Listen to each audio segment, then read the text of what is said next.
Hello students. आज हम income tax में डिडक्शंस को आगे बढ़ाते हुए एटीसी के बाद हम डिस्कस करेंगे सेक्शन 80 ट्रिपल सी पेंशन कोष में दिए गए अंशदान के संबंध में कटौती। देखिए, अंडर सेक्शन 80 ट्रिपल सी जो कटौती है उसको सिर्फ इंडिविजुअल असेसी व्यष्टि करदाता को ही स्वीकृति प्राप्त है। इसके अंतर्गत यदि किसी व्यष्टि करदाता ने अपनी कर योग्य आय में से गत वर्ष में अगर इस फंड में पेंशन प्राप्त करने के उद्देश्य से भारतीय जीवन बीमा निगम या अन्य किसी बीमाकर्ता की ऐसी किसी वार्षिक योजना के अनुबंध को करने या चालू रखने के लिए यदि किसी रकम का भुगतान किया है या उसे जमा किया है तो उसे भुगतान की गई या जमा की गई संपूर्ण राशि की कटौती स्वीकृत की जाएगी। कटौती की अधिकतम सीमा 1,50,000 रुपये है। या तो जमा की गई राशि या 1,50,000 रुपये, जो भी दोनों में से कम हो। लेकिन यदि जमा कराई गई राशि 1,50,000 रुपये से ज़्यादा है तो अधिकतम कटौती 1,50,000 रुपये ही असेसी को दी जाएगी। परंतु सेक्शन 80CC के जो प्रोविजंस हैं उनके according section 80C, section 80CCC और सेक्शन CCD1 के अंतर्गत स्वीकृत सभी कटौतियों का जो टोटल योग है वो किसी भी दशा में 1,50,000 रुपये से ज़्यादा स्वीकृत नहीं होगा। अब हम देखेंगे अंडर सेक्शन 80CCD1 एवं 2 की कटौती को। देखिए, केंद्रीय सरकार की पेंशन योजना में दिए गए अंशदान के संबंध में ये कटौती स्वीकृत की जाती है और कटौती की जो पात्रता है वो एक केंद्रीय सरकार की सेवा में 1 जनवरी 2004 को या उसके बाद प्रवेश करने वाले कर्मचारियों को अथवा अन्य किसी नियोक्ता की सेवा में नियुक्त व्यक्ति को तथा अन्य ऐसे व्यष्टि करदाताओं को दी जाती है जिन्होंने केंद्रीय सरकार द्वारा अधिसूचित पेंशन योजना में गत वर्ष में अपने खाते में अंशदान किया है। अब यहाँ हम CCD1 और CCD2 दोनों को डिस्कस करेंगे। पहले हम CCD1 को करें तो कर्मचारी करदाता तथा अन्य व्यष्टि करदाता को उनके स्वयं के अंशदान के संबंध में जो कटौती है वो अंडर सेक्शन 80CCD की सब सेक्शन A के अंतर ये कटौती दी जाती है। तो ये कटौती जो है वो कर्मचारी के वेतन के 10% से अधिक की कटौती स्वीकृत नहीं की जाती। और यदि अन्य व्यष्टि करदाता है, कर्मचारी की दशा में 10% से अधिक इसकी कटौती स्वीकृत नहीं होगी और अन्य व्यष्टि करदाता की दशा में उनकी सकल कुल आय के 20% तक ही ये कटौती स्वीकृत की जा सकती है। इसी तरीके से वही बात है 80CCC और 80CCD1 के अंतर्गत की जो कटौती की मैक्सिमम लिमिट हमने देखी है, स्वीकृत कटौतियों का योग यदि 1,50,000 से अधिक है तो किसी भी दशा में ये कटौती 1,50,000 से ज़्यादा स्वीकृत नहीं की जाएगी। अब सेक्शन 80CC डी की सबसेक्शन 1B के अंतर्गत जो अतिरिक्त कटौती है हम उसे यदि समझें तो यदि एक व्यष्टि करदाता द्वारा गत वर्ष में नई पेंशन योजना, इसको न्यू पेंशन स्कीम NPS के नाम से जाना जाता है, तो यदि वो नई पेंशन योजना में जमा करवाई गई राशि या 50,000 रुपये जो भी दोनों में से कम हो उसकी कटौती एक असेसी को उसका नियोक्ता अंडर सेक्शन 80CCD 1B के अंतर्गत उसको ये एडिशनल डिडक्शन स्वीकृत की जाती है, बशर्ते इस राशि के संबंध में सेक्शन 80CCD के सब सेक्शन 1 के अंतर्गत जो कटौती है वो प्राप्त नहीं की गई हो। इसके अतिरिक्त कटौती पर सेक्शन 80CCE के प्रावधान लागू नहीं होते। तो यहाँ हम एक चीज़ देख रहे हैं कि 80CCD1 और 80CCD2 की जो कटौती है वो करदाता को NPS के संबंध में जो प्रावधान निर्धारित किए गए हैं उनके अनुसार स्वीकृत की जाती है। अब हम बात करेंगे सेक्शन 80D चिकित्सा बीमा प्रीमियम आदि के संबंध में कटौती। देखिए, सबसे पहले हम इस कटौती के संबंध में पात्रता देखेंगे तो ये कटौती व्यष्टि एवं हिंदू अविभाजित परिवार को ही स्वीकृत की गई है, इंडिविजुअल और HUF। छूट की सीमा क्या है? खर्च की गई राशि एवं 25,000 जो भी दोनों में से कम हो। यदि सीनियर सिटीजन द्वारा ये करवाया जा रहा है तो जो छूट की सीमा है वो 25,000 के स्थान पर कितनी हो जाती है, 50,000 हो जाती है। यहाँ हम ये देखेंगे कि वरिष्ठ नागरिक या सीनियर सिटीजन से क्या तात्पर्य है। तो वरिष्ठ नागरिक से आशय ऐसे इंडिविजुअल से है जो भारत में निवासी है तथा जो संबंधित गत वर्ष में किसी भी समय 60 वर्ष या अधिक आयु का है, उसे हम क्या कहेंगे, सीनियर सिटीजन के नाम से हम जानेंगे। तो सीनियर सिटीजन की दशा में ये कटौती जो है 25,000 के स्थान पर 50,000 तक स्वीकृत की जाती है। एक चीज़ और यहाँ पे ध्यान रखने की है कि अगर एसएससी ने चिकित्सा बीमा प्रीमियम करवाया है तो यहाँ इसमें वह किस किस को शामिल कर सकता है। तो इसमें करदाता स्वयं, उसका जीवन साथी, उसके माता पिता और उसके बच्चे इसके अंतर्गत शामिल किए जाते हैं।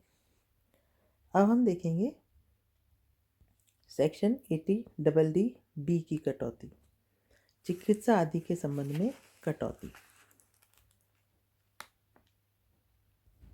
80 को समझे हम, असमर्थ आश्रित की चिकित्सा अथवा जीवन निर्वाह पर किए गए व्यय अथवा जमा के संबंध में कटौती। देखिए इसकी पात्रता जो है, असमर्थ आश्रित का मतलब जो डिपेंडेंट है और जो कि आश्रित भी है, ऐसे के लिए जो ऐसे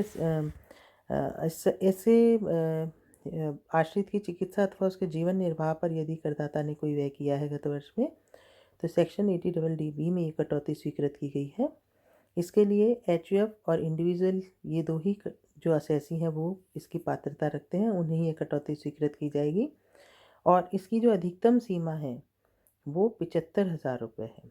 छूट की जो सीमा है इसमें अधिकतम सीमा नहीं है, फिक्स राशि है, 75,000 रुपये की कटौती स्वीकृत की जाती है। और यदि गंभीर असमर्थता है तो ऐसी दशा में ये जो राशि है वो 75,000 के स्थान पर 1,25,000 रुपये हो जाती है। तो सामान्य दशाओं में 75,000 और यदि गंभीर समस्या है तो यह 1,25,000 रुपये तक की कटौती करदाता को स्वीकृत की जाती है। अगला डिडक्शन है चिकित्सा आदि के संबंध में कटौती, सेक्शन 80 बी। देखिए 80 बी के अंतर्गत यदि असेसी ने मेडिकल के लिए यदि या चिकित्सा सुविधा के लिए यदि कोई बीमा करवाया है तो व्यक्ति और एचयूएफ को ही ये जो कटौती है वो स्वीकृत की जाती है। छूट की सीमा वास्तविक व्यय या 40,000, जो भी दोनों में से कम हो वो स्वीकृत किए जाते हैं। और वरिष्ठ नागरिक की दशा में ये 40,000 के स्थान पर 1,00,000 रुपये तक की कटौती स्वीकृत की जाती है। यहाँ एक चीज़ ध्यान रखने की है कि यदि करदाता अपनी इनकम टैक्स रिटर्न के साथ निर्धारित neurologist, oncologist, urologist, haematologist, immunologist अथवा ऐसे किसी अन्य विशेषज्ञ की पर्ची प्रस्तुत नहीं करेगा तो उसे इस धारा की कटौती स्वीकृत नहीं की जाएगी। और यहाँ आश्रित से क्या तात्पर्य है, एक व्यष्टि करदाता की दशा में आश्रित से आशय ऐसे व्यष्टि के जीवन साथी अर्थात पति पत्नी, माता पिता, भाई बहन एवं पुत्र पुत्री से है। और एचयूएफ की दशा में आश्रित से आशय परिवार के किसी भी सदस्य से है। और यहाँ जो बीमारी हम जो ले रहे हैं, जो बीमारी के लिए चिकित्सा है उसमें ये जो है आयकर नियम जो है वो उसके 11 के सबसेक्शन DD1 के अंतर्गत कैंसर, एड्स, हीमोफीलिया, थैलीसीमिया आदि बीमारियों को इसके लिए अधिसूचित किया गया है। वरिष्ठ नागरिक क्या है, इसके पहले हम सेक्शन 80D में इसको हम समझ सके हैं, जो गत वर्ष में किसी भी समय 60 वर्ष या उससे अधिक उम्र का असेसी हमारा है। अब हम देखेंगे सेक्शन 80E, स्वयं, जीवन साथी या बच्चों की उच्च शिक्षा हेतु लिए गए ऋण के संबंध में ब्याज की कटौती, यानी कि उच्च शिक्षा हेतु लिए गए ऋण के ब्याज के संबंध में कटौती। देखिए व्यष्टि करदाता को यह कटौती स्वीकृत की जाती है यदि व्यष्टि करदाता ने उच्च शिक्षा जारी रखने के उद्देश्य से वित्तीय संस्था अथवा अनुमोदित पुण्यार्थ संस्था से लिए गए किसी ऋण के ब्याज का गत वर्ष में भुगतान किया है, तो उसको ऐसे ब्याज के भुगतान के संबंध में कुल आय की गणना करते समय भुगतान किए गए ब्याज की संपूर्ण राशि की कटौती स्वीकृत की जाती है। इस कटौती के बारे में हमें ये ध्यान रखना है कि सेक्शन 24B की कटौती घटाने के बाद अधिकतम इसमें भुगतान की गई संपूर्ण राशि की जो कटौती है वो असेसी को दी जाती है और इस धारा की कटौती प्रारंभिक कर निर्धारण वर्ष में तथा उसके अगले 7 कर निर्धारण वर्षों में ये कटौती स्वीकृत की जाती है। परंतु यदि संपूर्ण ब्याज का भुगतान हो जाता है तो फिर ये कटौती स्वीकृत नहीं की जाती है। यहाँ उच्चतर शिक्षा से क्या तात्पर्य है? उच्च शिक्षा से क्या तात्पर्य है? उच्च शिक्षा से आशय केंद्रीय सरकार अथवा राज्य सरकार अथवा स्थानीय निकाय अथवा केंद्रीय सरकार, राज्य सरकार अथवा स्थानीय निकाय द्वारा इस आशय के लिए अधिकृत किसी अन्य सत्ता द्वारा मान्यता प्राप्त किसी विद्यालय, बोर्ड अथवा विश्वविद्यालय से उच्च माध्यमिक परीक्षा अथवा उसके समतुल्य परीक्षा प्राप्त करने के पश्चात अध्ययन के किसी भी पाठ्यक्रम को यदि जारी रखा जाता है और उसके लिए यदि ऋण लिया जाता है तो उसके ब्याज की कटौती स्वीकृत की जाती है। अब हम देखेंगे सेक्शन 80EE की कटौती। आवासीय मकान संपत्ति प्राप्त करने हेतु लिए गए ऋण पर ब्याज के संबंध में अतिरिक्त कटौती। देखिए, व्यष्टि करदाता निवासी या अनिवासी किसी भी दशा में वो इस कटौती की पात्रता रखता है।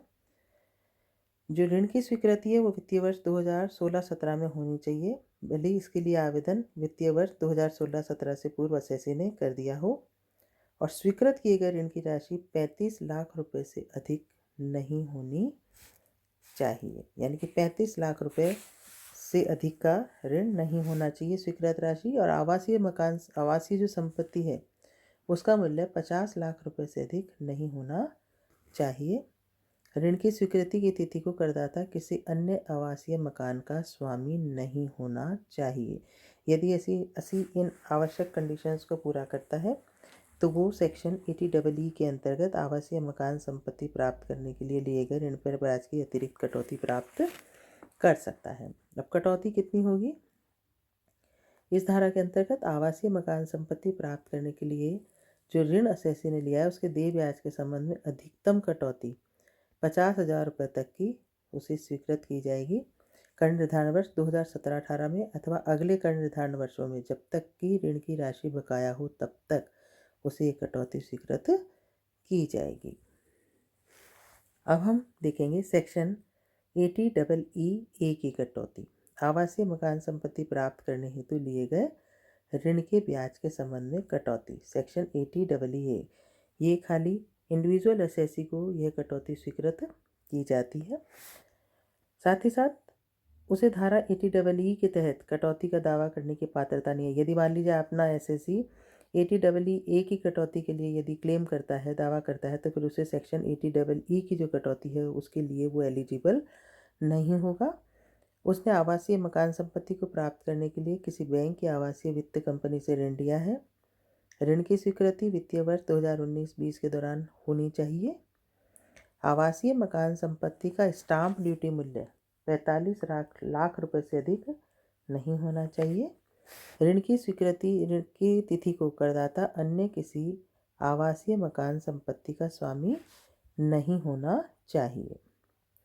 तो ऐसे ऋण के संबंध में ब्याज की राशि या 1,50,000 रुपये, जो भी दोनों में से राशि कम होगी उस राशि की कटौती इस सेक्शन के तहत कर निर्धारण वर्ष 2020-21 एवं बाद के कर निर्धारण वर्षों में स्वीकृत की जाएगी। तो देखिए स्टूडेंट्स, आज हमने अंडर सेक्शन 80 जो डिडक्शंस देखे हैं, ये करदाता के पेमेंट या भुगतान करने के पश्चात उसे यदि वो इनमें से किसी भी कटौती की यदि पात्रता रखता है तो उसे कटौतियाँ स्वीकृत की जाती है। अगली क्लास में मैं आपको अन्य डिडक्शंस के बारे में पढ़ाऊंगी। धन्यवाद।